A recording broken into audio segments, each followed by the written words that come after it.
మీ ఇంట్లో ఎగ్స్ తినే వాళ్ళు ఉన్నారా? ప్రోటీన్ బాగా వస్తుందని, గుడ్లు తింటే మంచిదని వెజిటేరియన్స్ కూడా గుడ్లు తింటూ ఉన్నారా? అయితే ఆగండి, జాగ్రత్త పడండి. ఈ రీల్ తప్పకుండా చూడండి, ప్రతి ఫ్యామిలీకి షేర్ చేయండి. ఎందుకంటే ప్రతి ఫ్యామిలీలో ప్రోటీన్ కోసం ఎగ్స్ తినే వాళ్ళు చాలా వరకు ఉంటారు కాబట్టి.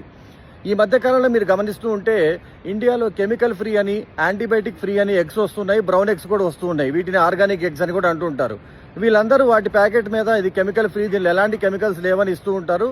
మొన్న ఎగ్గోస్ అనే ఒక ఇలాంటి కంపెనీ నుండి వచ్చిన ఎగ్స్ని ఒక ఇండిపెండెంట్ యూట్యూబర్ నిజంగా దాంట్లో కెమికల్స్ ఏమి లేవా అని టెస్ట్ చేపిస్తే ఏఓజెడ్ అనే ఒక హార్మ్ఫుల్ కెమికల్కి సంబంధించిన సబ్స్టెన్స్ ఉండాల్సిన మోతాదు వాళ్ళు యాక్చువల్ 0.4 కన్నా తక్కువ ఉంది అని ఇచ్చారు.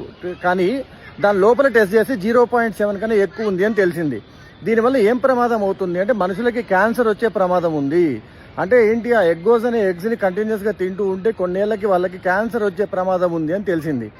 యాక్చువల్గా చెప్పాలంటే ఈ ఏఓజెడ్ అనే కెమికల్ యూరోప్ లాంటి కంట్రీస్లో 0 ఉండాలి, అంటే అసలు అది ప్రెజెన్సే ఉండకూడదు. కానీ ఇండియాలో FSSAI కాస్త లీనియంట్గా ఉండడం వల్ల ఈ కార్పొరేట్ కంపెనీస్ వ్యాపారం కోసం అన్నట్టుగా 0.4 వరకు ఉన్నా పర్లేదు అని ఏదో కొంత మోతాదు ఇచ్చింది.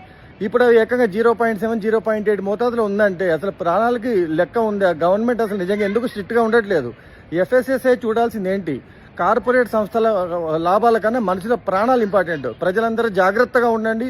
ఈ ఎగ్గోస్ లాంటి కంపెనీస్ అనవసరంగా కెమికల్ ఫ్రీ అని చెప్తున్నారు కదా, ఎక్కువ ఎగ్స్ తినొద్దండి, నిజాలు తెలుసుకోండి.